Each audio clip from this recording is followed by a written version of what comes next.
கிபி 1008 மேலை சலுக்கியத்துடைய எல்லை பகுதி நள்ளிரவு நேரத்தில் வானம் முழுசு கருமேகங்கள் சூழ்ந்து மின்னலை வெட்டக்கூடிய காலநிலையில் ஒரு குதிரை மட்டும் வேகமாக ஓடிக்கிட்டு இருந்துச்சு. அதை மேலே அமர்ந்திருந்த ஒரு சாதாரண வணிகனை போல தெரியக்கூடியவன் அவன் ஒரு சாதாரண வணிகன் மட்டும் இல்லை, சோழ நாட்டினுடைய தலைச்சிறந்த உளவாளி. 3 மாதங்களாக எதிரி நாட்டுக்குள்ளே வாழ்ந்து அங்குள்ள படை எண்ணிக்கை, ஆயுத கிடங்குகள், கோட்டை பாதுகாப்பு, படை நகர்வு எல்லாத்தையும் சேகரித்து வச்சிருக்கான். இப்போ அந்த தகவல் தஞ்சையை ஆட்சி செய்கிற சோழ மன்னனுக்கு போய் சேரணும்ல. ஏன்னா இன்னும் 10 நாளில் ஒரு பெரிய போர் வெடிக்க போகுது.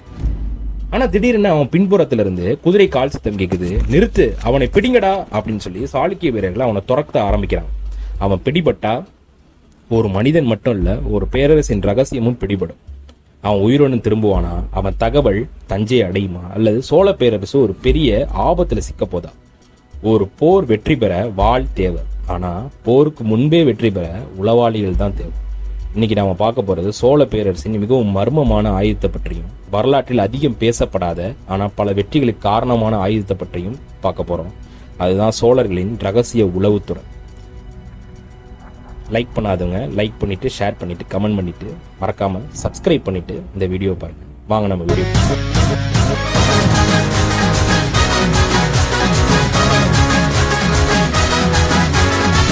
இன்னைக்கு நமக்கு சேட்டலைட் இருக்கு, கூகுள் மேப்ஸும் இருக்கு, ஏன் இன்டர்நெட் வசதி எங்கேயோ வளர்ந்து போச்சு.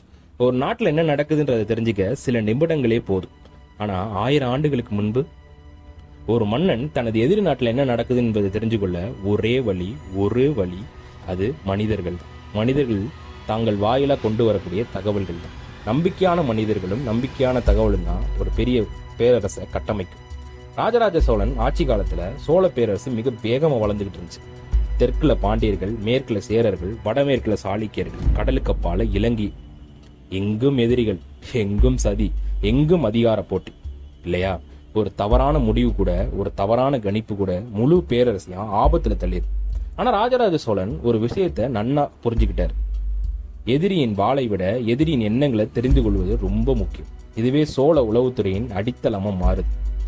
ஒரு பேரரசை பாதுகாக்க ஒரு நகரத்தில் மட்டும் உளவாளிகள் இருந்தா போதாது. எல்லா முக்கிய நகரங்களிலும், எல்லா வணிக துறைமுகங்களிலும், எல்லா எல்லை பகுதிகளிலும் கண்கள் இருக்கணும். அதுக்காக சோழர்கள் ஒரு மிகப்பெரிய தகவல் வலையமைப்பை உருவாக்கினாங்க. அந்த கண்கள் மிகவும் பாதுகாப்பான கண்கள், ரகசியமான கண்கள், நம்பிக்கையான கண்கள், துரோகம் இழைக்காத கண்களா இருக்கும் இல்லையா? அதுக்காக அவங்க காவேரி பூம்பட்டினம், நாகப்பட்டினம், காஞ்சிபுரம், மதுரை, இலங்கை, மேலை செலுக்கிய எல்லைன்னு சொல்லி எங்கெல்லாம் அதிக மனிதர்கள், அதிக வணிகங்கள் நடக்குதோ அங்கெல்லாம் இந்த நம்பிக்கையான கண்களை செலுத்தினாங்க. எங்கும் தகவல் சேகரிப்பாளர்கள் இருந்தாங்கன்னு வரலாற்று ஆய்வாளர்கள் கூட கருதுறாங்க. அவங்க படை வீரர்கள், அதுதான் அவங்களுடைய மிகப்பெரிய பலம். ஏன்னா ஒரு படை வீரனுடைய முகபாவமும் அவனுடைய முக வெட்டும் நம்மளுக்கு காட்டி கொடுத்துரும்.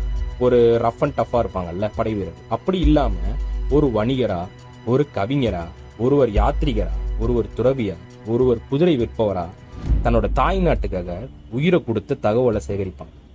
அவங்கள பார்த்தா யாருக்கும் சந்தேகம் வராது. ஆனா அவங்க தான் சோழ நாட்டினுடைய நம்பிக்கையான கண்கள்.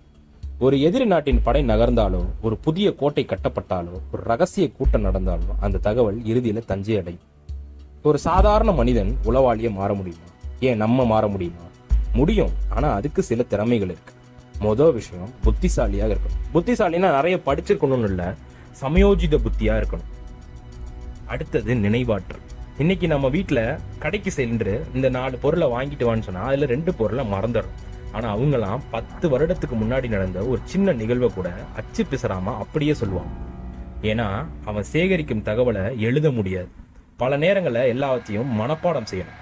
ஒரு நகரத்துல 500 வீரர்களா, 600 வீரர்களா, 20 யானைகளா, 30 யானைகளா, அனைத்தையும் நினைவுல வச்சுக்கணும். மேலும் மொழி திறமை, இது ரொம்ப முக்கியம். ஒரு சோழ உளவாளி எதிர்நாட்டில் பேசப்படும் மொழியை அறிஞ்சிருக்கணும். அவர்களின் பழக்க வழக்கங்களையும் தெரிஞ்சிருக்கணும். அவங்க இப்படி உடை அனுப்புவாங்க, இந்த திருவிழாக்கு இப்படி உடை அணிஞ்சிட்டு போவாங்க, இப்படியான மேனரிசம் இருக்கும் அப்படின்றது எல்லாத்தையுமே அவங்க தெரிஞ்சிருக்கணும். இல்லைன்னா ஒரு சின்ன தவறு கூட அவரோட அடையாளத்தை வெளிப்படுத்திடும். அதனால ஒரு நல்ல உளவாளி என்பது ஒரு நல்ல நடிகனும் கூட.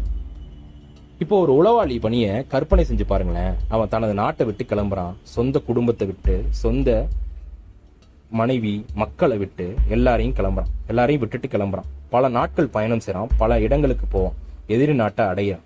அவன் யாருக்கும் அவனை தெரியாது. அவன் தனியா இருக்கானா, தவறு நடந்தா உதவ யாரும் இல்லை. ஒரு வணிகராக வேடமிடுறான், ஒரு வணிகராவோ ஒரு கவிஞராவோ வேடமிடுறான், சந்திக்கு செல்றான், மக்களுடன் பேசுறான், அருகில் உள்ள படை முகாம்களை கவனிக்கிறான், அங்க என்ன நடக்குதுன்னு, காவலர்கள் எப்ப மாறுறாங்க, எப்ப வராங்க, எப்ப பணியில சேர்றாங்க, எல்லாத்தையுமே கவனிக்கிறான். கோட்டையின் பலவீனமான பகுதி எதுன்னும் ஆராயிறான். ஆயுத கிடங்கு எங்க இருக்கு, ஆயுத கிடங்குல இருந்து கோட்டைக்கு எவ்வளவு தூரம், எல்லாத்தையுமே கணக்கிடுறான். படை உணவு களஞ்சியம் எங்க இருக்கு, எல்லாத்தையும் கவனிக்கிறான், எல்லாத்தையும் சேகரிக்க. ஆனா அவன் கேள்விகள் அதிகமா இருந்தா சந்தேகம் வரும்ல, அதனால அவன் கேட்பதை விட அதிகமா கவனிப்பான். இதுவே உண்மையான உளவாளியினுடைய அதிசயமான திறமை. இப்போ மிகப்பெரிய கேள்வி எழும்புது, தகவலை எப்படி அனுப்புவான் அப்படின்னு. நேரடியா எழுதுனா மாட்டிக்குவான், வழியில பிடிபட்டா மாட்டிக்குவான், எல்லாம் முடிஞ்சிடும். அதனால ரகசிய குறியீடுகள் பயன்படுத்தப்பட்டுச்சு. ஒரு குறிப்பிட்ட வார்த்தை, ஒரு குறிப்பிட்ட சின்னம், ஒரு குறிப்பிட்ட ஓலை. சாதாரண மனிதனுக்கு அது ஒண்ணுமே புரியாது. ஆனா சோழ அதிகாரிகளுக்கு அது முழுமையான இராணுவ அறிக்கையாக இருக்கு. சில தகவல்கள் வணிகர்களின் மூலமோ, சில தகவல்கள் தூதர்களின் மூலமோ, சில தகவல்கள் கடல் வணிக பாதைகளின் மூலமோ மெதுவா ஆனா பாதுகாப்பா தஞ்சையை சென்றடை. ஒரு போர் வீரன் பிடிபட்டா அவன் ஒரு கைதி, ஆனா ஒரு உளவாளி பிடிபட்டா அவன் ஒரு ஆபத்து. அதனால உளவாளிகளுக்கு கிடைக்கும் தண்டனைகளை விட மிகவும் கடுமையானது எதுவுமே கிடையாது. அவர்களிடம் தகவலை பெற முயற்சிப்பாங்க, அவங்கள விசாரிப்பாங்க. அவங்க பேசினா முழு வலையமைப்பும் அழியும், அவர்கள் பேசாவிட்டா உயிர் போகலாம். அதனால உளவாளியின் வாழ்க்கை போர்க்கள வீரனை விட ஆபத்தானது. நாம் இன்னைக்கு ராஜராஜ சோழன் நினைவுல வச்சிருக்கோம், ராஜேந்திர சோழனை கொண்டாடுறோம், அவங்களோட வெற்றியை பற்றி அதிகமா பேசுறோம். ஆனா அந்த வெற்றிகளின் பின்னால நிழல்கள் வாழ்ந்த சில மனிதர்கள் இருக்காங்க. அவர்களின் பேரை வரலாற்றுலயும் இல்லை, அவர்களின் முகங்கள் நமக்கு தெரியாது, அவங்க சிலைகள் கூட இல்லை. ஆனா அவர்கள் தான் சோழ பேரரசின் உண்மையான கண்கள், உண்மையான வீரர்கள். ஒரு பேரரசு உருவாக்குது மன்னர்கள், ஒரு பேரரசை காப்பாத்துறது வீரர்கள். ஆனா ஒரு பேரரசு உயிரோட வச்சிருக்கிறது அதோட தகவல்கள். அந்த தகவல்களை கொண்டு வந்து கொடுக்கறவங்க அதை பெயரற்ற மனிதர்கள். இந்த 1000 ஆண்டுகளுக்கு பிறகு அவர்களின் பெயர்களை நாம் அறியாம இருக்கலாம். ஆனா அவர்களின் தியாகம் இல்லாமல் சோழர்களின் பல வெற்றிகளும் நடந்திருக்காது. அவங்க நிழல்கள்ல வாழ்ந்தவர்கள், நிழல்கள்ல போராடினாங்க, நிழல்கள்லயே மறைஞ்சிட்டாங்க. ஆனா வரலாற்றுல ஒவ்வொரு வெற்றியிலும் அவர்கள் தடம் இருந்துகிட்டே தான் இருக்கு இல்லையா? ஒரு பேரரசின் மிகப்பெரிய ஆயுதம் அதன் வாள்ல அதன் தகவல் தான். படிக்கு நான் உங்கள் நண்பன். இது நமது வரலாறு. தேங்க்யூ மக்கள்.